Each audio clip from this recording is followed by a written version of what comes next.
জালেমের বাড়ি ঘর ভেঙে মানুষ ইট পর্যন্ত খুলে দিয়ে চলে গেছে। শুধু বাড়ি ভাঙে তাই আপনাদের অন্তরে লাগে কেন? তারেক কি মানুষ না? এক বাপের এক ছেলে, তার দোষ এতটুকু যে ইসলামী ছাত্র শিবিরের সে মেহেরপুর জেলার সভাপতি আর তার বাবা মেহেরপুর জেলা জামাতের আমির। এই তাছাড়া কোনো অপরাধ নেই। ভালো মানুষ তুলে নিয়েছে, আপনি ক্রস দিয়ে মেরে ফেললেন সবার সামনে। একটা মানুষ হত্যা হয়, কোনো কথা তোমার মুখ দিয়ে আসে না, আর একটা বাড়ির চাল খুলে নিচ্ছে, এই তোমার অন্তরে লাগে। পৃথিবীর ইতিহাস এটাই, কোন ফ্যাসিস্ট, কোন খনি, কোন জালিমের বাড়ি ঘর আছে এই দুনিয়ায় এখনো কোন ইতিহাসে লেখা নেই। সবগুলো ধ্বংস হয়েছে, এই দেশেও জালেমদের বাড়ি ঘর ধ্বংস হবে, এইটাই ফাইনাল। কারণ ওগুলো চিহ্ন রাখার দরকার নেই। দরকার ওখানে মন্দির বানিয়ে দেন অথবা মসজিদ বানিয়ে দেন, সর্বোপরি যদি কিছু ভালো না লাগে পায়খানা বানিয়ে দেন, লিখে দেন জাতীয় টয়লেট। কে আবু জেহেলের বাড়ি যদি হতে পারে, আবু জেহেল জালেম ছিল, পৃথিবীতে যারা জালেম তাদেরও বাড়ি ঘর এটাই করা লাগবে। কত ঘৃণা জন্মিয়েছে আপনি টের পাচ্ছেন? এই জন্য আগামী থেকে কেউ যেন জালেম হওয়ার চেষ্টা করবেন না। এটা 54 বছর আগে বাংলাদেশের আলেম ওলামা ইসলামপন্থী মানুষ বুঝেছিল, আর 54 বছর পরে এখন দেশের মানুষ টের পাচ্ছে। কয়েকদিন আগে দেখতে গিয়েছিলাম, মানুষ বলছে নমরুদের বাড়ি কি দেখবে, ওর বাড়ি আর নেই। আমার মনে হয় এই সমস্ত নমরুদ মার্কা যারা এই 17 বছর কোরআনের অনুষ্ঠানে এসে সরাসরি আলেমদের গায়ে হাত দিয়েছে, মাইক কেড়ে নিয়েছে, দেখেননি? এগুলো পৃথিবীর বড় জালেম। এই জালেমদের বাড়িগুলো এখন আবু জেহেলের বাড়ির মতো পায়খানা বানানো দরকার। বিশেষ করে আমার কুষ্টিয়া এরা দুই ভাই, আতা পাতা আর হানি, আরো আছে শয়তান, আমি নাম নিলাম না। এইগুলোর বাড়ি এখন দেখে দেখে অনেকে বলছে, হ্যাঁ দাবি তোলেন যে এগুলো আমরা আবু জেহেলের বাড়ির মতো সরকারি পায়খানা বানাবো। জায়গাগুলো অভিশপ্ত। ওর বাড়ির আশপাশে যারা, তারাও এখন বরদুয়া করছে যে কি করতে জালেমের বাড়ির পাশে বাড়ি বানালাম। নূহ আলাইহিস সালাম দোয়া করেছিলেন একেবারে শেষে, আর যখন না পারলেন বললেন অকালা নূহ রব্বি লা তাদার আলাল আরদি মিনাল কাফিরিনা দাজ্জারা। হে আল্লাহ, এদেরকে আর জমিনের দমে দাঁড়াতে দিয়ে না, এদের চিহ্ন পর্যন্ত আর রাখার দরকার নেই, এদের আন্ডা বাচ্চা পর্যন্ত যেন দুনিয়ায় না থাকে। ইন্নাকা ইন তাদারহুম ইয়াদিল্লু ইবাদাকা ওয়ালা ইয়ালিদু ইল্লা ফাজিরান কাফারা। কারণ এই শয়তান যেটা জন্ম দেবে ওইটা আরেক শয়তান হবে। এই জন্য বলছি, আল্লাহ রাব্বুল আলামিন নবী যখন দোয়া করতে পেরেছিলেন, আমরা তো সাধারণ মানুষ, ওনাদের মতো ঈমান, তারপর ওনারা বরদোয়া দিয়েছে যে আল্লাহ একটা আন্ডা বাচ্চা পর্যন্ত যেন না থাকে, কারণ থাকলে সেটা শয়তান হবে, ও যেটা জন্মাবে সেটা আরেক শয়তান হবে। ওই দিকে তাকিয়ে বরদোয়া করছি। আপনি যা করেছিলেন ওইটার হিসাব এখন কিন্তু আপনাকে দেওয়া লাগবে। সম্মানিত যশোরবাসী, যারা নিষেধ করত তারা কোথায় হারিয়ে গেছে? কত কায়দায় পালানোর চেষ্টা চালাচ্ছে, জনগণ পালাতে দিচ্ছে। দরবেশ বাবা পর্যন্ত দাড়ি কেটে নম হয়ে গেছে। শয়তান ওরে দেখে আর ভাবে, আল্লাহ তুমি আমারে শয়তান বানিয়েছো। এটা তো দেখতে শয়তানের মতো লাগছে এখন, এমনকি প্রশাসন পর্যন্ত ওরা চিনতে পারে না। তখন ওর যে বন্ধু ছিল ওটা আরেক শয়তান।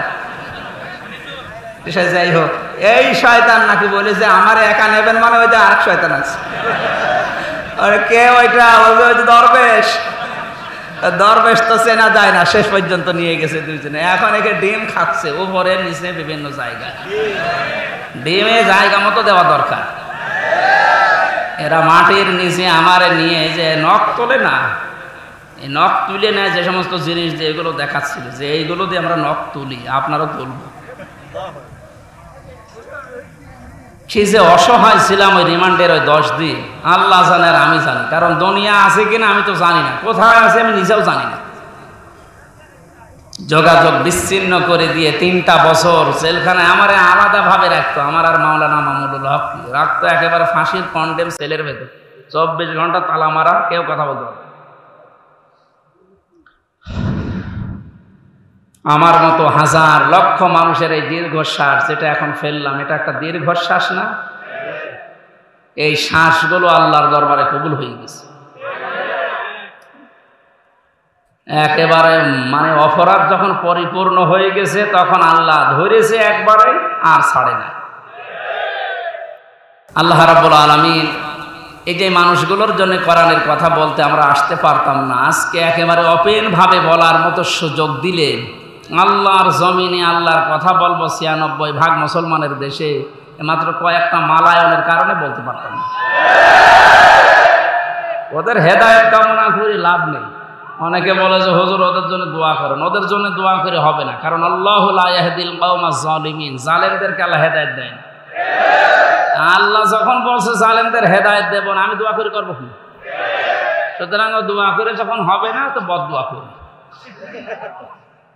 আল্লাহ ওরা যা কামাই করেছে বৈধ অবৈধ ভাবে, বৈধ তো না, সবই অবৈধ, কারণ ও চাকরিও অবৈধ।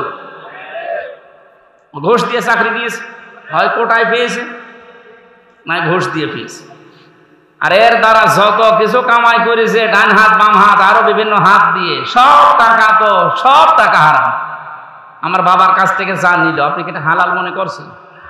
ওরা হারাম না? এই টাকাগুলো এখন যারা দায়িত্বে আছে সরকারের আহ্বান জানাবো, দেশকে উপরে তুলতে হলে এই শয়তানদের টাকাগুলো সব নিয়ে আসে। কোন মানবতা এদের প্রতি নেই। এদের যেমন মানবতা ছিল না, এদের এই টাকা পয়সা ঘর বাড়ি জমি জায়গা যা করেছে সব বিক্রি করে এসে রাষ্ট্রের কোষাগারে জমা দিন, দেখেন দেশটা দাঁড়িয়ে। আর এদের স্বাধীন করার জন্য যারা হাত হারিয়েছে, পা হারিয়েছে, চোখ হারিয়েছে, 5 তারিখে আমার কুষ্টিয়ায় আমার সামনে 14 জন মারা গেছে। আমি পরের দিন সকালে কয়েকজনকে বাড়িতে দেখতে গিয়েছিলাম যে কিভাবে চলছে দেখি। 2 মাস চলার মতো যা লাগে খাদ্য খোরাকি দিয়েছি। হাসপাতালে যে আমি দেখতে গেলাম, দেখে একজনের হাত নেই, একজনের লজ্জাস্থান নেই, এমন জায়গায় গুলি লেগিয়েছে লজ্জাস্থান উড়ে গেছে। এই জায়গায় ঠেকিয়ে লাগিয়েছে গুলি, এই বুকে লাগিয়েছে গুলি। এই যে অসহায় মানুষগুলো চিৎকার করছে, হাড় ভেঙে চলে গেছে, 4-5টা হাড় একেবারে ভেঙে গেছে। এখানে কুষ্টিয়ায় হবে না, নিয়ে যাও যশোরে, যশোরে হবে না, নিয়ে যাও ঢাকায়, এভাবে দৌড়াচ্ছে। আমরা আহ্বান জানাবো এই মানুষগুলোর অবদান যেন আমরা অস্বীকার না করি। এই শয়তানদের টাকা পয়সাগুলো এখন সিজ করে এদের পরিবারকে দেওয়া দরকার, তাহলে অন্তত কিছু হলো মানবতা দেখানো হবে। যে আল্লাহ আমাদেরকে কোরআনে কারিমের অনুষ্ঠানে এনে এখন ওপেন ভাবে কথা বলার সুযোগ দিয়ে দিলেন কিতাব থেকে। কি থেকে বলেন তো? আল্লাহ বলেন আপনি তাবলীগ করবেন কোরআনে, অথচ বিশ্বের দিকে আজ তাকান, কোরআনের তাবলীগ করতে গেলে সমস্যা ছিল, আর বাংলাদেশে তো আরো বেশি ছিল। আমি কয়েকদিন আগে মালয়েশিয়া, সিঙ্গাপুর সহ কয়েকটা দেশ থেকে ঘুরে আসলাম। ওই সমস্ত দেশে তো, সিঙ্গাপুরে আমার মনে হয় ৯৬ খ্রিস্টান আর বৌদ্ধ, মুসলমান 4 ওখানে তো কোরআনের কথা বলতে নিষেধ নেই। আর এখানে ৯৬ আমরা মুসলমান বাস করতাম, এরপরও কিতাব থেকে কথা বলতে গেলেই বাধা। হ্যাঁ, আপনি বাবার জীবনী বলেন, অসুবিধা, বাবার জীবনী রংচং দিয়ে বলেন, কোনো অসুবিধা নেই, সে বাবা মরা হোক আর জিন্দা হোক। কথা বলতে গেলে বাধা দিত, কিসের কথা? আল্লাহ এই জন্য ইয়াসিমুকামিনান নাস দিয়েছেন। আমি জানি যে বাধা আসবে, বিভিন্ন সময় কোরআনের কথা বলতে বলতে গিয়ে বাধা এসেছে এবং আসবে। আপনাকে আমি আল্লাহ নিজে সাহায্য করব। ওই আল্লাহ এখন আর নেই। এখনো যদি সত্যি আমাদের ঈমান ওই পর্যায়ে পৌঁছি, আমরা কোরআনের তাবলীগ আরম্ভ করি দল মত নির্বিশেষে সবাই, আল্লাহর সাহায্য এখনো দেখা সম্ভব। ইন্নাল্লাহা লা ইয়াহদিল কওমাল ফাসিকিন, ইন্নাল্লাহা লা ইয়াহদিল কওমাল কাফিরিন। আল্লাহ বলেন কাফের যারা সত্যকে জানার পরে গোপন করে রাখে, এরা হচ্ছে এক প্রকার কাফের। কাফের মানে গোপনকারী। কাফের মানে কি? এই জন্য মুসলমানদের ভেতরে অনেক নামধারী কাফের এখন আছে, যারা সত্যকে সত্য জানার পরও এখনো গোপন করছেন। ইহুদি খ্রিস্টানদের টাকা পয়সা খেয়ে সত্যটা বলতে চাচ্ছেন না, আপনি আর এক ধরনের কাফের। গত 2 দিন একটা ভিডিও দেখে খুব মন খারাপ হয়ে গেল। এই যে আহলে হাদিসের নামে এক ভাই, কি রফিক নাকি নাম যেন, কোথা থেকে লেখাপড়া করেছে আমি জানি না, উনি বলছে শহীদ আবু সাইদ ও শহীদ হয়নি, ও নিজে আত্মহত্যা করেছে। হাজার হাজার মানুষ ওখানে যে উনি বুক পেতে দিল। আরে ভাই, বুক মানুষ এমনি পেতে দেয়? কত বড় কঠিন অবস্থায় ছিল এই মানুষগুলো, আপনি টের পাচ্ছেন? এই 17 বছর লক্ষ লক্ষ যুবকেরা লেখাপড়া করে 5 ক্লাস ফার্স্ট, এরপরও কোটার কারণে, এই জালেমদের কারণে চাকরি পায়। যারা 5 পয়েন্ট হয়ে চাকরি হয় না, 2 পয়েন্টে চাকরি হয়ে যাচ্ছে। গোপালগঞ্জের দৃশ্যগুলো দেখেননি? কি কারবার চলছিল! এই জালেমের সামনে নিজের জীবন দিয়ে জুলুম থেকে মুক্ত করার জন্য উনি জীবনটা দিল। আর আপনি এখন শহীদ বলতে রাজি না? কি আর একবার মরে দেখানো লাগবে? কোরআনের কথাগুলো খুব খেয়াল করে শোনেন তো। হয়তো আপনি এইভাবে চিন্তা করেননি। যারা আলেম আছে তাদেরকে বলছি, অলা তাকুলু লিমান ইয়াকতালু ফি সাবিলিল্লাহি আমওয়াত বাল আহয়াউ ওয়ালাকিন লা তাশউরুন। সূরা বাকারা 154 নম্বর আয়াতে আছে, আল্লাহ বলেন কেউ এ কথা বলবি না। শুধু হামজা বলবি না তা না, শুধু ওই রফিককে আল্লাহ বলেন না, ওই রফিক তুই বলবি না তা না, কেউ বলবি না এই কথা। ওয়ালা তাকুলু, বহু বচন। দুনিয়ায় কোনো মানুষ যেন এ কথা না বলে, লিমান ইয়াকতালু ফি সাবিলিল্লাহি আমওয়াত, যারা আমি আল্লাহর জন্য জীবন দিয়েছে এই মানুষগুলো মারা গেছে, এ কথা কেউ বলবি না। এ নোটিশ দিয়েছেন কে? কারণ কথা বলে মানুষ কি দিয়ে? মুখ দিয়ে কথা বলে। এই জন্য আল্লাহ মুখের ওপরে নোটিশ দিলেন, কেউ বলবি না দুনিয়ায় এই কথা যে ওরা মারা গেছে। ওরা মারা যায়নি, বালা হায়াউন, বরং ওরা জিন্দা, জীবিত। ওয়ালাকিন লা তাশউরুন, কিন্তু তোরা টের পাস না। এই কথাটা আমি বানালাম। বলেন, শহীদ এ শব্দটা যে কত উঁচু শব্দ, কত দামি শব্দ, আপনি টের পাননি? তাই আপনি তো কোনা চেবেন, কোনার ভেতরে থাকেন। বলে আমরা কি কোরআনের কথা বলি না? আরে বেটা, কোরআনের কথা বলেছিল। শহীদ আল্লামা দেলাওয়ার হোসেন সাঈদী 13 বছর জেলখানায় কাটিয়েছে। কোরআনের কথা বলেছিল আমাদের ইমাম আবু হানিফা 8 বছর জেলখানায় কাটিয়েছে। কোরআনের কথা যারাই বলেছে তাদের জীবন পড়েন। সাইয়্যিদ কুতুব রহমাতুল্লাহ আলাইহি শহীদ কোরআনের কথা বলার কারণে জেলখানায় ফাঁসির মঞ্চে গেছে, জেলখানায় বসে তাফসিরে ফি জিলালিল কোরআন লিখেছে। কোরআন একদিকে কথা বললে জালেমরা জেলে দিয়ে জুলুম করে, হত্যা করে, মেরে ফেলে।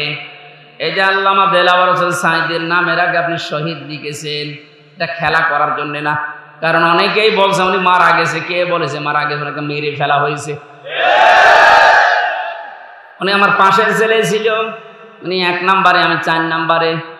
হুজুর সাথে একদিন দেখা হয়েছিল 10 মিনিটের জন্য। যেদিন ওনারে নিয়ে যায় আমি তো ওই সময় জানি না উনি মারা গেছে। পরের দিন সংবাদ পেলাম। পাশাপাশি জেলে, কিন্তু সংবাদের কোনো মাধ্যম নেই, কেউ বলেও না যে উনি মারা গেছে। পরের দিন পেপার আসলো, দেখলাম উনি মারা গেছে। পরবর্তীতে বাইরে আসার পরে যে ভিডিওগুলো দেখলাম, ওনাকে যখন নামায় গাড়ি থেকে, যে একটা হাসি দিয়েছিল, এই হাসি দেখেই বোঝা যাচ্ছে যে ওনাকে অবশ্যই মেরে ফেলা হয়েছে। এই সত্যটা প্রকাশ করার জন্য যে ডাক্তার দায়িত্বে ছিল কোলাঙ্গার, এই মোস্তফা জামানকে একটু নিয়ে আসেন তো দেখি। এমনি সব বেরিয়ে যাবে। এই জন্য উনি মারা গেছে কথা জীবনও বলবেন না, ওনাকে মেরে ফেলা হয়েছে। ওই জেলের যখন দায়িত্বে ছিল জেলার সুপার, তারা এখন সব সত্য কথা বলে ফেলছে, কারণ ভয় এখন আর নেই। জালেম সব বিদায় নিয়েছে, এখন সব সত্য বেরিয়ে যাচ্ছে। ওরা বলছে ওনারা আমাকে যেদিন নিয়ে যাবে সেদিন বলেছিল একটু সই করেন, আপনাকে আমরা মুক্ত করে দেব নির্বাহী আদেশে। এ কথা শোনার পর একটা হাসি দিয়েছিল যে না জানি এতদিন পরে আমার পরিবারের তো লোক, আমার অনুসারী যারা, আমার কলিগ যারা, আমার সাথে যারা ইসলামী আন্দোলন করে, অন্তত তাদের সাথে আমার দেখা হবে, এই জন্য তিনি হাসি দিয়েছিলেন। এই মিথ্যা কথা বলে সই করিয়ে নিয়ে বের করে সে ইনজেকশন পোষ করে মেরে ফেলেছে। নবীজি জানিয়েছেন, কেউ যদি পাহাড় থেকে পড়ে মরে যায় ও শহীদ, কেউ যদি পানিতে ডুবে মরে যায় ও শহীদ, কেউ যদি আগুনে পুড়ে মারা যায় ও শহীদ। বানালাম? শোনেননি কোনোদিন? আগুনে পুড়ে মরে গেলে যদি শহীদ হয়, অ্যাক্সিডেন্টে মারা গেলে যদি শহীদ হয়, তাকে একেবারে সরাসরি আপনি মেরে ফেললেন, সব বের হবে ইনশাল্লাহ। এই জন্য শহীদ এই শব্দটা যার তার নামের আগে লাগাবেন না। কোন জালেমের আগে এই শব্দ লাগানো জায়েজ নেই, কারণ শহীদ এটা আমার আল্লাহর বন্ধু। কিয়ামতের দিন যে 4 প্রকার মানুষের সাথে থাকার জন্য আহ্বান জানানো হয় আল্লাহর কাছে, তার ভেতরে শহীদ 3 নম্বরে। আমাইয়াতিল্লাহ ওয়ার রাসূল ফাউলাইকা মাআল্লাযীনা আন'আমাল্লাহু আলাইহিম মিনান নাবিয়্যিনা ওয়াস-সিদ্দীকিনা ওয়াশ-শুহাদা'i ওয়াস-সালিহিন। আল্লাহ রাব্বুল আলামিন এর জন্য সকল মানুষের মুখের উপরে নোটিশ দিয়েছেন, এই কথা কখনো বলবি না যে সাইদি মারা গেছে, না সে শহীদ হয়েছে। আবু সাইদ মারা গেছে কথা কখনো বলবে না, কারণ সে জালেমের জুলুমের সামনে জীবন দিয়েছে। এতটুকু আল্লাহ শেষ করেননি, মানুষ যেহেতু মুখ দিয়ে বলতে পারে এই জন্য মুখের উপরে নোটিশ দেওয়ার পরে আল্লাহ অন্তরের উপরে নোটিশ দিয়েছে। কারণ মানুষ ধারণা করে কি দিয়ে, কথা বলেন না কেন? অলা তাহাসাবান, ধারণাও করবি না যারা আমি আল্লাহর জন্য জীবন দিয়েছে, এই ধারণা করবি না যে ও মারা গেছে। মুখ দিয়ে বলা নিষেধ, ধারণা করাও। এক কথা বলেন না কেন? ধারণা করবি না কেন? বলা হইয়াউন, বরং তারা জীবিত, জিন্দা, ইনদা রাব্বিহিম ইরযাকুন, তারা তবে রবের কাছে রিজিক পাচ্ছে। ও যশোরবাসী, মানুষ ঘুমিয়ে থাকলে খাওয়া লাগে, বলেন না কেন? জীবিত থাকলে খাওয়া লাগে, জেগে থাকলে খাবার খেলে মানুষের রক্ত, গোশত, চর্বি, চামড়া এগুলো তৈরি হয়। সুতরাং বাস্তবতা এইটাই, যেহেতু ওনারা জীবন দিয়ে শহীদ হয়েছে, এজন্য মারা যায়নি, ওনারা এখনো জীবিত, আল্লাহর কাছে খাবার পাচ্ছে, তাও জান্নাতি খাবার। খাবার খেলে মানুষের শরীরে রক্ত তৈরি হয়, এর বাস্তব প্রমাণ আমির হামজা, নবীজির চাচা হযরতে হামজা রাদিয়াল্লাহু তাআলা আনহু শহীদ হওয়ার পর তাকে যখন কবরে দেওয়া হয়, 30 বছর পরে মদিনায় একবার বিশাল ঢল হয়েছিল, ব্যাপক ব্যাপক। এই ঢলের কারণে তার কবরটা ভেঙে চলে এসেছিল, পানি দিয়ে রক্তের স্রোত আসছিল পানির ভেতর থেকে। ওই সময় উহুদের ময়দানে হযরতে হামজার সাথে যারা যুদ্ধ করেছিল, এখন তারা মুরব্বী হয়ে গেছে। রক্ত অনুসন্ধান করতে গিয়ে দেখে 30 বছর আগে উহুদের ময়দানে মুহাম্মদ রাসূলুল্লাহর চাচা হযরতে আমির হামজার যেখানে যেখানে কাফেররা আঘাত করেছিল, ওই জায়গা দিয়ে এখনো ফিনকি দিয়ে তাজা রক্ত বের হয়ে আসছে। উনি যদি খাবার না খাবে, 30 বছর পরে শরীরে রক্ত আসলো কোত্থেকে বলেন? 30টা বছর কবরে আছে, এরপরও ফিনকি দিয়ে রক্ত বের হচ্ছে ওই জায়গাগুলো দিয়ে। তার মানে আল্লাহর কোরআনের আয়াত 100 বার সত্য, যে উনি জীবিত এবং শহীদরা আল্লাহর কাছে আল্লাহ নিজে তাদেরকে খাওয়ান। এই জন্য যারা একথা বলছেন, আজ মানুষের ভিতরে বিভ্রান্তি ছড়াচ্ছেন, অবশ্যই আপনি কিছু না কিছু মনে হয় খেয়েছেন। ইহুদি খ্রিস্টান দাদা বাবুদের কাছ থেকে কিছু হয় খেয়েছেন, নাই গাঁজা খেয়েছেন, তাও যেমন তেমন গাঁজা না, মিয়াদ উত্তীর্ণ গাঁজা। তাছাড়া এই কথা কেউ বলতে পারে ও কিসের আলেম হয়েছে আমি তো বুঝি না। কোরআনে স্পষ্ট আয়াত এগুলো, সূরা বাকারার 154 নম্বর আয়াত, সূরা আলে ইমরানের 169 নম্বর আয়াত। আরো দেখানো লাগবে আপনাকে, 93টার উপরে আয়াত আছে শুধু শহীদদের মর্যাদার কথা বলতে গিয়ে। আর তারা এখন উল্টাপাল্টা ছড়াচ্ছে। এই যেহেতু টাকা পয়সা পাচ্ছে, কারণ এই জালেমদের তো টাকার অভাব নেই, কোটি কোটি টাকা এখনো বিভিন্ন জায়গায় জালেমদের আছে। ওই টাকাগুলো এই জালেমদের দেশ, কারণ এগুলো আর একটা জালেম। কোরআন যারা গোপন করে এরা আল্লাহর কাছে সবচাইতে বড় জালেম। এটা তো আমি বানালাম নাকি? ওমান আযলামু মিম্মান কাতামা শাহাদাতান ইনদাহু মিনাল্লাহ আমাল্লাহু বিগাফিলিন আম্মা তা'মালুন। সূরা বাকারা 1 নম্বর পারার 20 নম্বর পৃষ্ঠার 13 নম্বর লাইনের 140 নম্বর আয়াতের প্রথম অংশে আছে, আল্লাহ পাক বলেন, বড় জালেম দেখতে চাও দুনিয়ায়, আমেরিকায় যাওয়া লাগবে না, ভারতে যাওয়া লাগবে না, সব চাইতে বড় জালেম আমি আল্লাহর নিকটে। আসলাম ইসমি তাফজিল, এর চাইতে বড় শব্দ আর নেই, এটা সুপারলেটিভ ডিগ্রি। আল্লাহ বলেন, বড় জালেম আমি আল্লাহর কাছে ওই লোকটা যার কাছে কোরআন থাকার পরে দুনিয়ার কোনো স্বার্থ পেয়ে গোপন করে দেয়। এটা বাংলাদেশে নেই। এই জন্য কিতাব প্রচার করা লাগবে আমাদের। কি প্রচার? সব দল মত বাদ দিয়ে যদি কিতাব প্রচার করতে পারতাম, বাংলাদেশে যেমন ইসালে সাহাবে বাধা দেয়নি, ওরস শরীফে বাধা দেয়নি, মিলাদ শরীফে বাধা দেয়নি, নওরোজ শরীফ হয়, খসরত শরীফ হয়, গোসল শরীফ হয়, কোনো বাধা নেই, তাহলে তাফসিরুল কোরআন মাহফিলেও কোনো বাধা আর থাকবে না। খুশির বিষয়, কালকে গতকালকে অন্তর্বর্তীকালীন সরকারের প্রধান উপদেষ্টা ডক্টর মোহাম্মদ ইউনূস ঘোষণা দিয়েছে, এই দেশে আর কোনোদিন কোরআনের কথা বলতে গেলে কোনো প্রশাসন, কোনো নেতা খেতার কাছে অনুমতি নেওয়া লাগবে না। ধন্যবাদ জানাই তাকে, আল্লাহ যেন তাকে এই কথার কারণে হেদায়েত দান করে। অনেক উত্তম কথা না?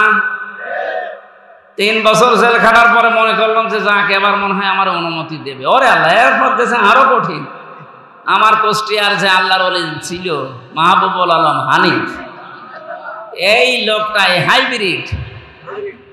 আমি জেলখানায় যখন ছিলাম, আমার পরিবার নাকি ওনাকে বলেছিল যে আপনি ধরিয়ে দিলেন, আপনি বলে না আমার হাইব্রিড নেতা বলেছে, ওর কোনো বের হওয়ার সুযোগ নেই। আপনি তো হাইব্রিডই। এখনো যে পজিশন কুষ্টিয়ায়, আমার মনে হয় এখন তো আরো 100 ভাগ। এর আগে এই 17 বছরেও যদিও আমার সাথেও ভোটে দাঁড়াইতো, ফেল করত, আর সে বারবার এমপি হয়ে যায় বিনা ভোটে, রাতের ভোটে। আর এই লোকটা এই খুলনা বিভাগের কমিশনার যিনি ছিল, তারে ঘোষণা দিয়ে জানিয়েছে যে উনি যেন এই 10টা জেলায় কথা বলতে না পারে কোরআনের কথা। এটা জালেম না? জালেমের বাড়ি ঘর ভেঙে মানুষ ইট পর্যন্ত খুলে দিয়ে চলে গিয়েছে। কয়েকদিন আগে দেখতে গিয়েছিলাম, মানুষ বলছে নমরুদের বাড়ি কি দেখবে, ওর বাড়ি আর নেই। আমার মনে হয় এই সমস্ত নমরুদ মার্কা যারা এই 17 বছর কোরআনের অনুষ্ঠানে এসে সরাসরি আলেমদের গায়ে হাত দিয়েছে, মাইক কেড়ে নিয়েছে, দেখেননি? এগুলো পৃথিবীর বড় জালেম। এই জালেমদের বাড়িগুলো এখন আবু জেহেলের বাড়ির মতো পায়খানা বানানো দরকার। বিশেষ করে আমার কুষ্টিয়া এই এরা 2 ভাই, আতা পাতা আর হানিফ, আরো আছে শয়তান, আমি নাম নিলাম না। এইগুলোর বাড়ি এখন দেখে দেখে অনেকে বলছে, হ্যাঁ দাবি তোলেন যে এগুলো আমরা আবু জেহেলের বাড়ির মতো সরকারি পায়খানা বানাই। কারণ জায়গাগুলো অভিশপ্ত। ওর বাড়ির আশপাশে যারা, তারাও এখন বরদুয়া করছে যে কি করতে জালেমের বাড়ির পাশে বাড়ি বানালাম। যশোরবাসী কোরআনের যে মেসেজটা দেওয়ার জন্য পর্যন্ত আসলাম, তাহলে কোরআন আজকে থেকে প্রচার করা লাগবে, দল মত নির্বিশেষে, এটা দায়িত্ব মনে করে। এটা কিন্তু নামাজের মতো ফরজ একটা কাজ। আমি আবার একটা কথা স্মরণ করাচ্ছি, 17 বছর যারা তাফসির মাহফিলে, ওয়াজ মাহফিলে, কোরআনের অনুষ্ঠানে আলেমদের মাইক কেড়ে নিয়েছে, বাধা দিয়েছে, অনুমতি দিতে চাইনি, একটাকেও কোনো মাফ নেই, কোনো ছাড় নেই।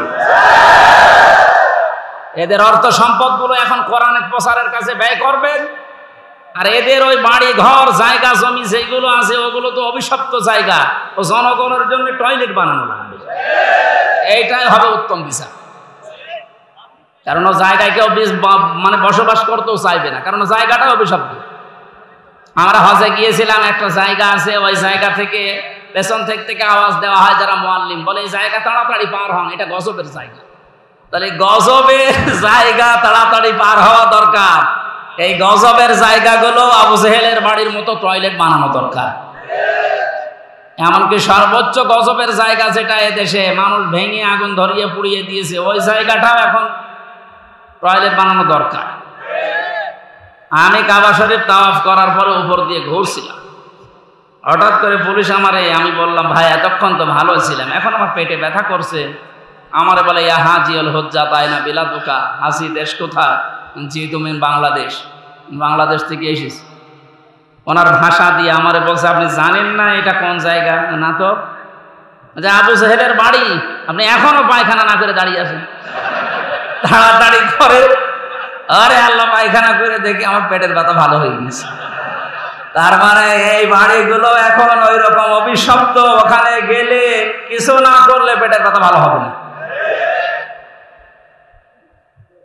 সে 32 নাম্বার বলেন আর 16 নাম্বার বলেন আর 48 নাম্বার বলেন, এই সমস্ত জায়গাগুলো এখন পায়খানা বানানোর সব জনগণের দাবি। এখান থেকে জুলুমের সূচনা হয়ে সারা দেশে ছড়িয়েছে। এক কথা বলেন, আপনার এখনো জালেমদের প্রতি সিম্পিতি কাজ করে, তাহলে ব্যারিস্টার আরমানের স্ত্রীর কাছে আপনি কি জবাব দেবেন বলেন? আয়না ঘর বানিয়েছে মানুষগুলো। অনেকে মনে করে আয়না ঘর মানে চারিদিকে আয়না দেওয়া। কিসের আয়না? আমি ওই 10 দিনে কোনো আয়না কিছু পাইনি, এমন একটা ভয়ঙ্কর জায়গা। আমার আজমের স্ত্রী অন্য জায়গায় শেষ পর্যন্ত বিয়ে করে ফেলেছে গত বছর। কি জবাব দেবেন তার স্ত্রীর কাছে? এখন আপনি জালেমের পক্ষে কথা বলেন? কিছুই যদি না করা যায়, অন্তত আয়না ঘর যারা বানিয়েছিল আর এর সাথে যারা জড়িত, তাদের এই এক অপরাধের কারণে ফাঁসি দেওয়া কোনো ব্যাপারই না। কত বড় জুলুম একটা! দুনিয়ায় বেঁচে থাকতেও জানে না যে আমি বেঁচে আছি কিনা। কখন জোহর হয়, কখন আসর হয়, কখন দিন হয়, রাত হয়, কিচ্ছু বোঝা যায় না। আমি মানুষ এখনো পর্যন্ত বলে যে আমি কি করেছি যে আমি পালিয়ে যাব। কি করেছে? সামনে কি করেছি তোরে আমি নিয়ে ওই জায়গায়, তো মাত্র খালি তো 8 বছর না, শুধু 8 দিন আটকিয়ে রাখবো, এমনি মরে যাবে। এই খেলা হবে যে লোকটা বলেছিল, এই কাওয়া, এই কাওয়ারে নিয়ে ওখানে আটকিয়ে রাখা। শয়তান এখনো পর্যন্ত বলে আমরা কি করলাম যে আমাদের পদত্যাগ করা লাগবে। আপনি টের পাচ্ছেন? টের পাচ্ছেন? আপনি আয়না ঘরে চলেন, আপনি ডিবি অফিসে চলেন। আহ্বান জানাচ্ছে, এটা যেহেতু রেকর্ড হচ্ছে, বাংলাদেশে শুধু ওই ডিজিএফআই এর যে আরবিন নিচে ওই মাটির আয়না ঘর না, এ শুধু এই কাউন্টার টেরোরিজম এই ডিবি অফিসে না, বাংলাদেশের বহু জেলাতে এখনো গোপালগঞ্জ সহ অনেক জায়গায় আয়না ঘর আছে। এই জায়গায় এখনো মনে হয় মানুষজন আছে, যদি খোঁজ নেওয়া যায় পাওয়া যাবে। যারা আছে তাদেরকে এই মুহূর্তে মুক্ত করার দাবি জানাচ্ছি। এর চাইতে মানবতা বিরোধী অপরাধ আর হয় না। আল্লাহ আমাদের সম্মতি দান করুন। কোরআন প্রচার করতে গেলে গোপনকারী, আল্লাহর ভাষায় জালেম। আমরা জালেম হতে চাই? সুতরাং তেলাওয়াতকৃত আয়াতটা সামনে রেখে, যেহেতু তাফসীর লিখেছেন, হক আদায় করার একটু চেষ্টা চালাচ্ছি। সব বাদ দিয়ে দিলাম। আপনারা তাফসীরে ফি জিলালিল কোরআন আর ইবনে কাসির এই দুইটা একটু যদি পান, সূরা আরাফের এই প্রথম 1, 2, 3 আয়াত একটু দেখে নেবেন, তাহলে আমার এই কথাগুলোর অর্থ খুঁজে পাবেন। সূরা আত-তাওবা 111 নম্বর আয়াত, একটা মাত্র আয়াত পড়েছি। দেখি আমরা আয়াতের ভেতরে কি পাই। জবান খুলে পড়েন। এই একটু বসেন, আপনারা অনেকক্ষণ বসে আছেন, অনেকের বিভিন্ন জায়গায় যেতে মনে বলছে না। আর একটু সময় দেওয়া যাবে না? আউযু বিল্লাহি মিনাশ শাইতানির রাজীম। বিসমিল্লাহির রহমানির রহিম।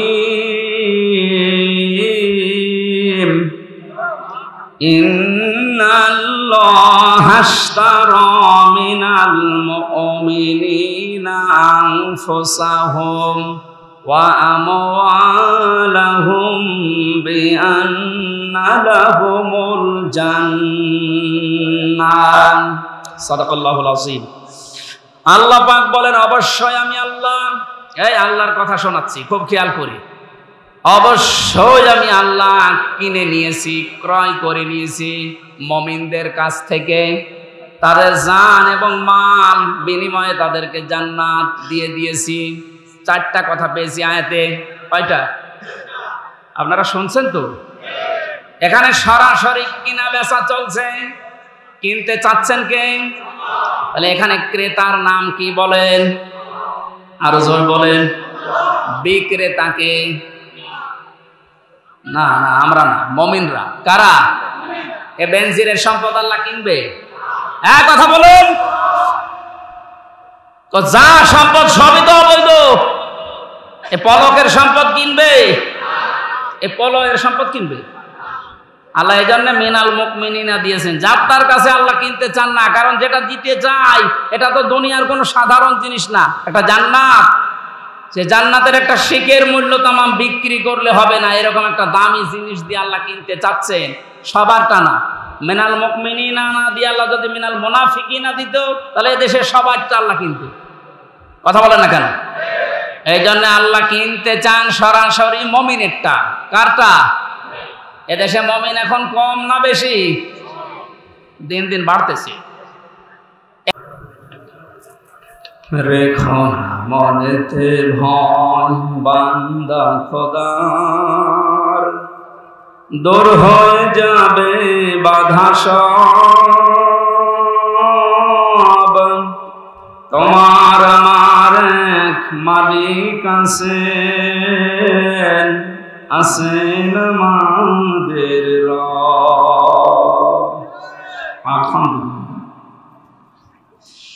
বাংলাদেশের ঐতিহ্যবাহী জেলা যশোর কেশবপুর থানার অন্তর্গত চিংড়া মির্জাপুর প্রাথমিক সরকারি বিদ্যালয়ে শহীদ আল্লামা দেলাওয়ার হোসেন সাঈদী রহমতুল্লাহ আলাইহি রুহের মাগফিরাত কামনায়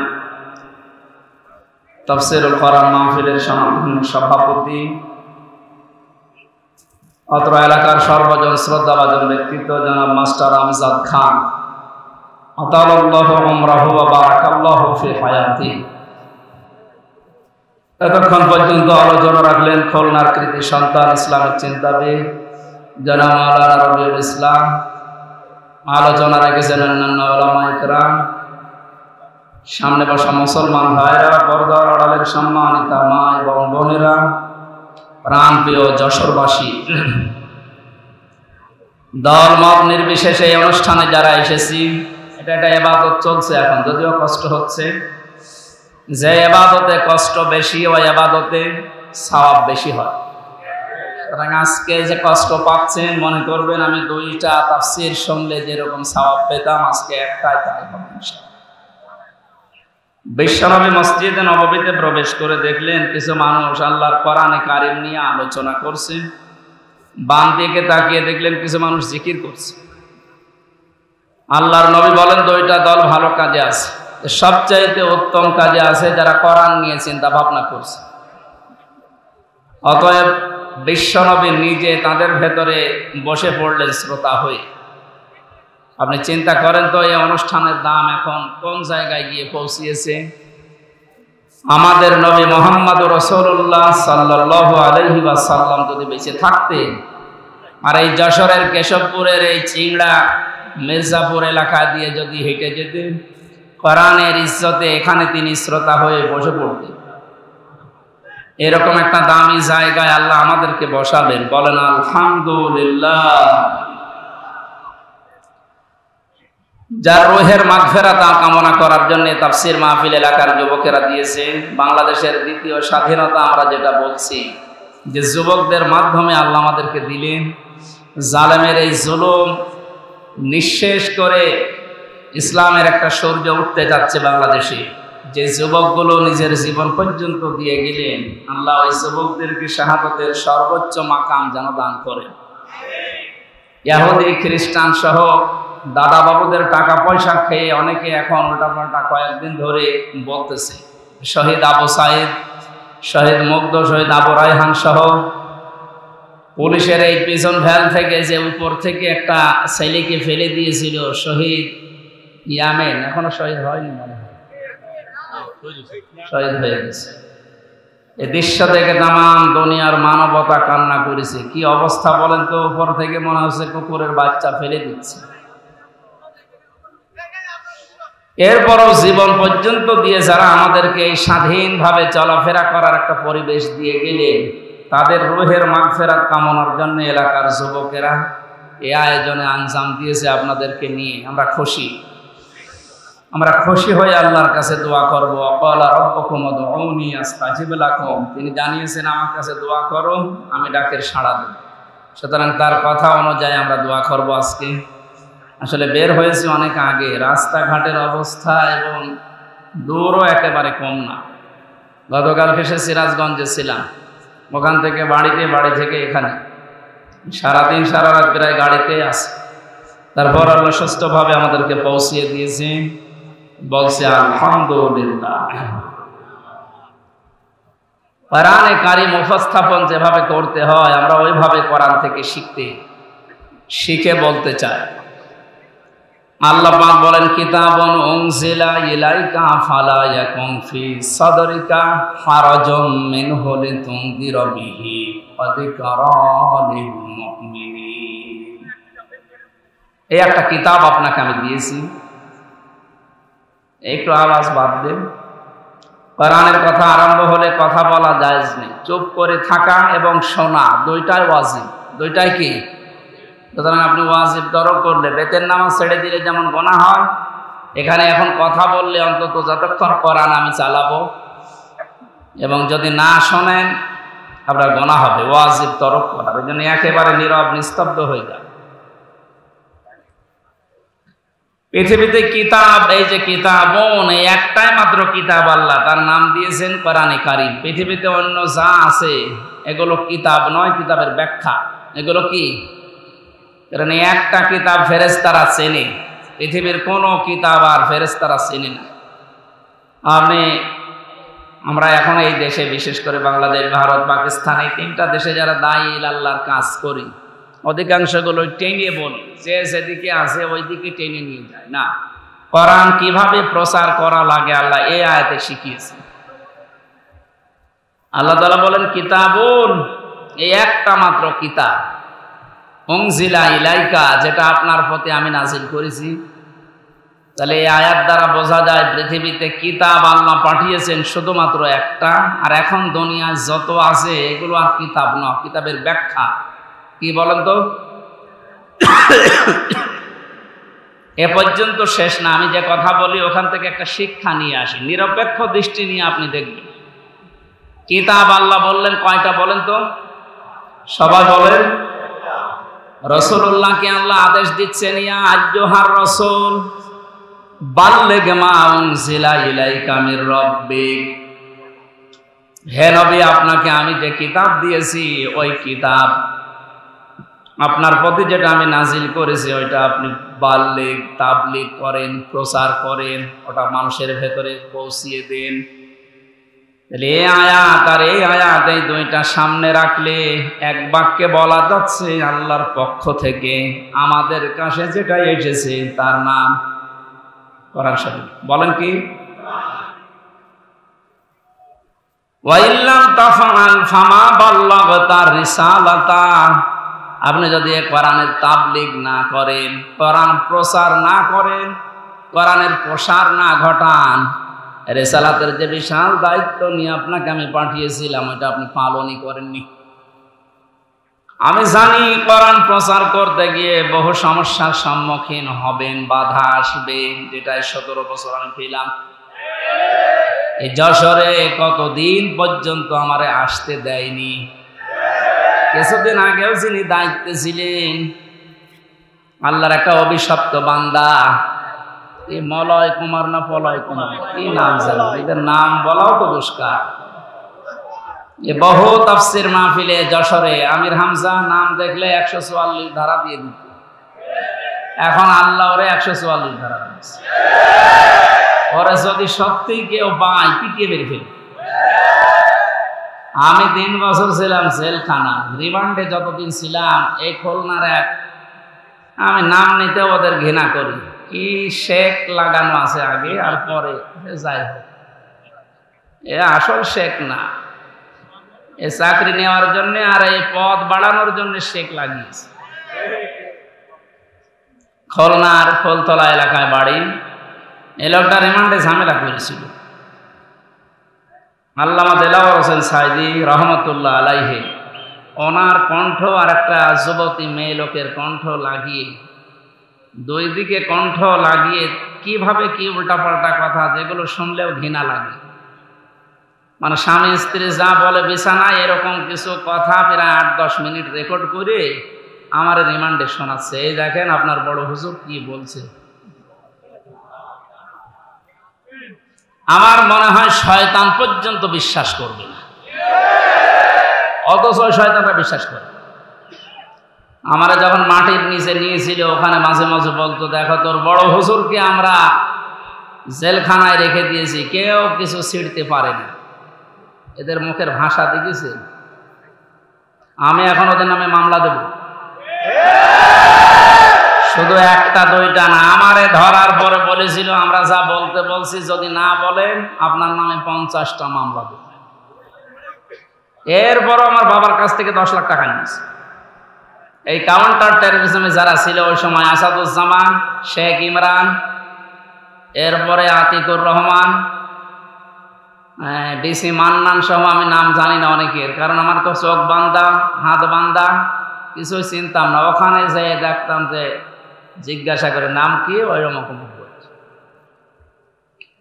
আমার বাবা সহজ সরল মানুষ, গ্রাম্য মানুষ, আপনাদের এই গ্রামের মতো আমাদের গ্রামে বাড়ি, কুষ্টিয়া জেলা হালসা। এই শয়তানরা 10 লক্ষ টাকা বাবার কাছ থেকে নেওয়ার পরে আবার তার পরের দিন আবার মামলা দিয়েছে, অথচ আমি কিছু জানি না। আমি তো আছি মাটির নিচে রিমান্ডে, এদিকে আমার বাবার কাছ থেকে বাবা টাকা নিতে আসে। কিছুদিন যাবার পরে শুনলাম যে মামলা আরেকটা দিয়েছে। এবার বলছে যা যা বলতে বলছে যদি না বলেন 50টা মামলা দেব, আর এক একটা জেলায় এক একটা, প্রতিদিন আপনি শুধু ঘোরাফেরা।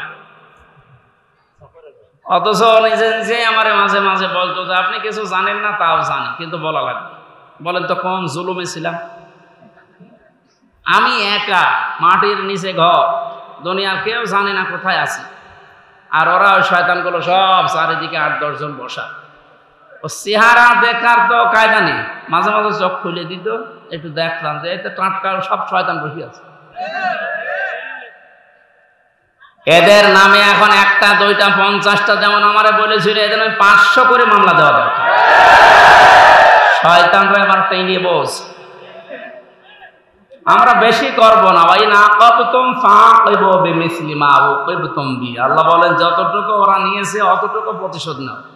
এতটুকুও যদি যা করেছেন 17 বছরে, যদি এতটুকু করা হয় টিকতে পারবেন না। তারপরও আমাদের যিনি দায়িত্বে আছেন আমিরে জামাত, আমাদের মাথার মনি যিনি ডাক্তার শফিকুর রহমান, ভদ্রলোকের সাথে আমিও 4 দিন ছিলাম জেলখানা, কাশিমপুর কেন্দ্রীয় কারাগারে। লোকটার আচরণ ব্যবহার দেখেছিলাম। উনি যেহেতু ঘোষণা দিয়েছে যে না অন্যায় ভাবে না, যতটুকু যার জুলুম হয়েছিল অতটুকু নিয়ে বাকিটা মাফ করে দিতে, আমরা মাফ করে দেব, কিন্তু যা করেছিলেন ওটা করার পর। কারণ একেবারে যদি বাবা শাহজালাল সব হালাল এটা করে দে, তো শয়তানরা আবার মাজা তুলে দাঁড়িয়ে আবার আমাদের কষ্ট দেবে। তো মুমিন মাত্র এই দেশে কোরআন আর হাদিস অনুযায়ী মাত্র 20% ছিল। এই 5 থেকে আজ 21, এই কয়দিন, এই 16 দিনে অলরেডি একটা জরিপ পেলাম 35% উপরে মানুষ এই দেশে আছে এখন যারা ইসলাম রাষ্ট্রীয়ভাবে চাচ্ছে। যেভাবে শুরু হয়েছে আমার তো মনে হচ্ছে এভাবে যদি কিছুদিন চলতে থাকে 51% তৈরি হতে আর বেশি দিন লাগবে না। কারণ এটা কোরআনের নির্দেশ, আরাআইতান নাসা ইয়াদখুলুনা ফি দীনিল্লাহি আফওয়াজা। হে নবী, আপনি যখন দেখবেন যে আল্লাহর সাহায্য এসে গেছে, বিজয় তখন পাবেন, আর বিজয় হলে দলে দলে মানুষ ইসলামে প্রবেশ করবে।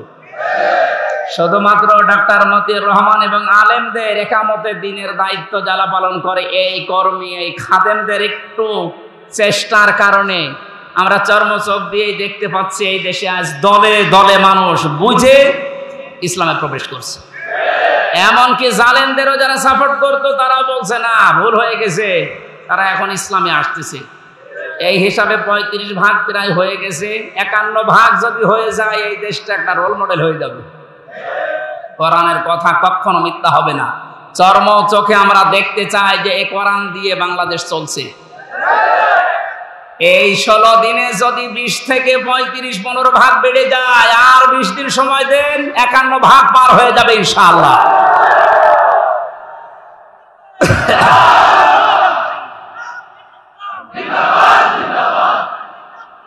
সম্মানিত ভাইরা, এদেশ এই 53 বছর বহু মানুষ চালিয়েছে, আমরা দেখলাম নাকি দেখলাম না? কি বাবা চালিয়েছে, স্বামী চালিয়েছে, ববু চালিয়েছে, ভাবি চালিয়েছে, আরো যা বলেন চাচাও চালিয়েছে 9 বছর। এক কথা বলছে না কেন? শুধুমাত্র এখন দেখতে বাকি আছে যে কোরআন দিয়ে দেশ চললে কেমন দেখা যায়, এটা আমরা দেখতে চাই না। কারা কারা কোরআন দিয়ে দেশ চলুক দেখতে চায় দেখি? লিল্লাহে তাকবীর।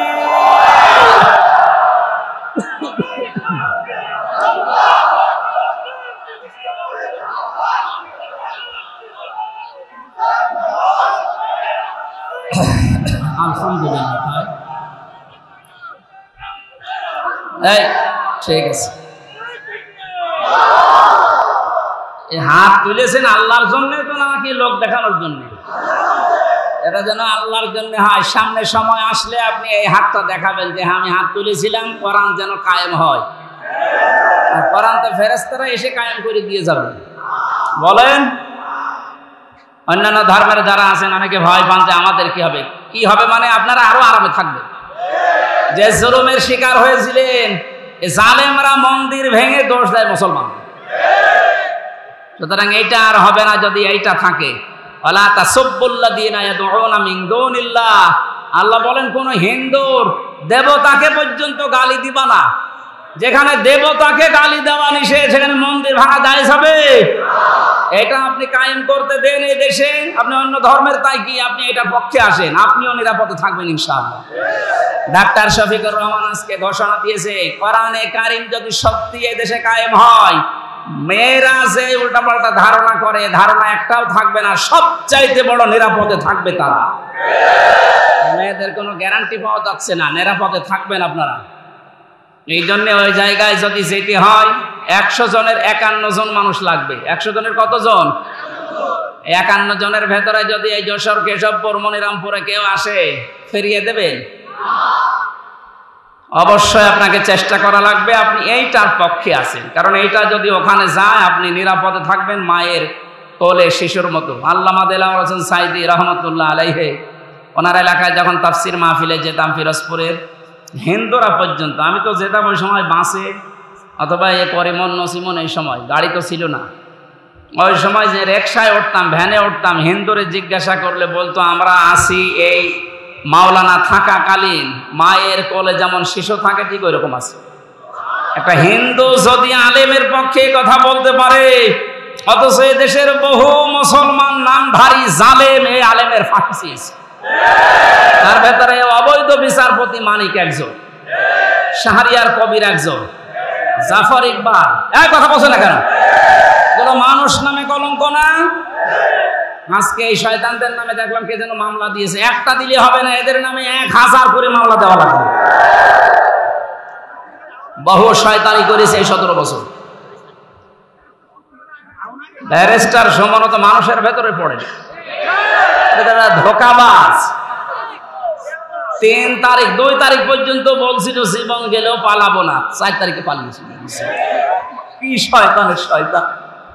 এখন বাইরে যে লাইভ করছে যে আমার ভুল হয়ে গেছে, আমি মাপ চাই। কিসের মাপ? তুই এদিকে আয়, তোর গোড়া থেকে কেটে বাদ দেওয়া হবে।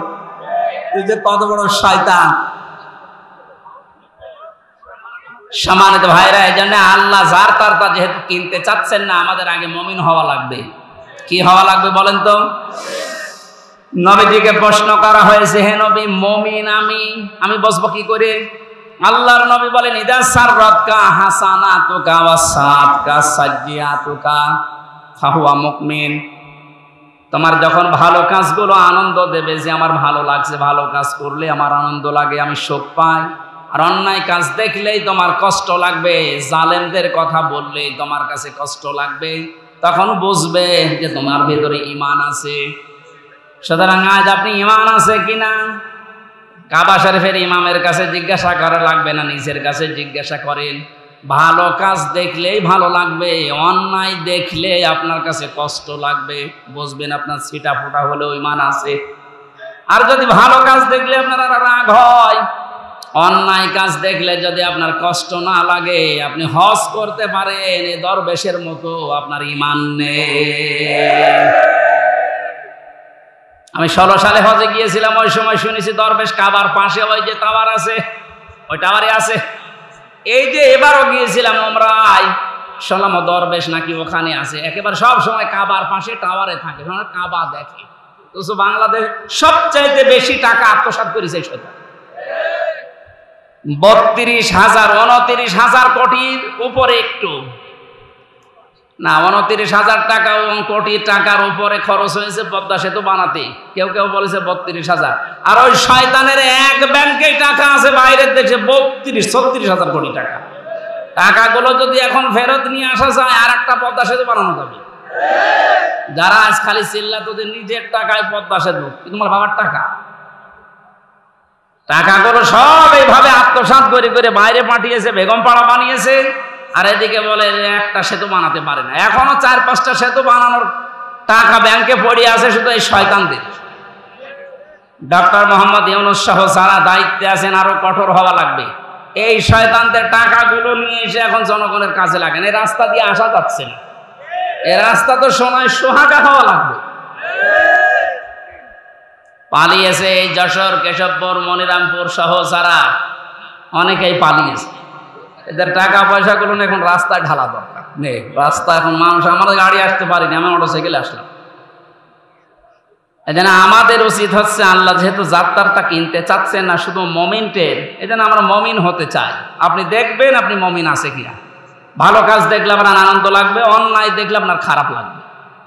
প্রথমে আল্লাহ কিনতে চেয়েছেন দাম হিসাবে, যেটা আপনি দিয়ে কিনবেন তার 1 নম্বরে আনফুসাহুম ওয়া আমওয়ালাহুম, জান এবং মাল। জান কিনতে চান আল্লাহ। যেহেতু আল্লাহ পাক নিজে এখানে ক্রেতা, অবশ্যই তিনি দেখে শুনে কিনবেন। পচা, অবৈধ, নাপাক এরকম জিনিস কিনবেন। এই জন্য আমাদের জীবন যেন নাপাক হয়ে না যায় জালেমদের মতো। আমাদের জীবন যেন অবৈধ হয়ে না যায়, আমাদের জীবন যেন উল্টা পাল্টা লাইনে চলে নষ্ট হয়ে না যায়, পয়সে না যায়। পাক পবিত্র তাজা টাটকা জীবন আমরা তৈরি করতে চাই। জীবন যদি কেউ পবিত্র করতে চায় তাহলে 2টা পদ্ধতি আছে। 1 নম্বরে তার জীবনে কোরআন থাকা লাগবে, 2 নম্বরে তার জীবনটা রাসূলের পাবন্দি হওয়া লাগবে। 2 নম্বরে আমওয়ালাহুম, তার মাল আল্লাহ কিনতে চায়। মাল মানে যেটা পালিয়েছে। আবুল কালাম, কি নাম জানো? কামাল। আবুল মাল তো কবরে, আবুল মারার কামাল না। আমার আল্লাহ যেটা জানিয়েছেন, মালের ব্যাখ্যা আমি পেয়েছি তাফসিরে 5 প্রকার। এই পৃথিবীতে সর্বোত্তম মালের পরিচয় দিয়েছেন রাসূলুল্লাহ। আদ-দুনিয়া কুল্লুহা মাতাউন ওয়া খায়রু মাতাউদ দুনিয়া ইমরাতুস সালিহা। নবীজি বলেন পৃথিবীর সবকিছুই সম্পদ, এর ভেতরে উত্তম সম্পদ, উত্তম মাল হচ্ছে এই পৃথিবীর নেককার আল্লাহওয়ালা মেয়ে মানুষ। মেয়ে মানুষ আল্লাহওয়ালা হওয়ার জন্য শুধু বোরকা পরা, নামাজ পড়াই শেষ না। পারিবারিক জীবনে তাদের আচরণ হবে মা ফাতিমাতুজ জোহরার মতো, হযরতে খাদিজাতুল কুবরার মতো। 6 জন নারীর জীবনী নিয়ে একটা বই লিখেছিলাম জেলখানায় থাকতে, যে আপনাদের আদর্শ হওয়া লাগবে যদি উত্তম নারী হতে চান। নবীজির ভাষায় যেটা উত্তম সম্পদ, তাহলে এই 6 জন নারীকে অনুসরণ করা লাগবে। মা বোনেরা যারা এসেছেন, পারিবারিক জীবনের আজ হাজারো অশান্তির মূল কারণ মেয়েদের ছোট মনের কারণে। এরা মনটা যদি একটু উদার করে, পারিবারিক জীবনটা আমাদের একজনের জান্নাত হয়ে যাবে। এবং যারা দায়িত্ব পালন করে পুরুষেরা, তাদের সাপোর্ট পাওয়ার জন্য মেয়েদের ভূমিকা পারিবারিক জীবনে অনেক বেশি। আল্লাহ ফাতেমাতুজ জোহরার মতো সাহায্য করার তৌফিক দিন। খ্যাতনামা ইসলামিক স্কলারদের বক্তব্য শুনতে আমাদের সঙ্গেই থাকুন। নিয়মিত আপডেট পেতে সাবস্ক্রাইব করে বেল বাটনে প্রেস করুন। Rosary 24. Enjoy the Holy Quran.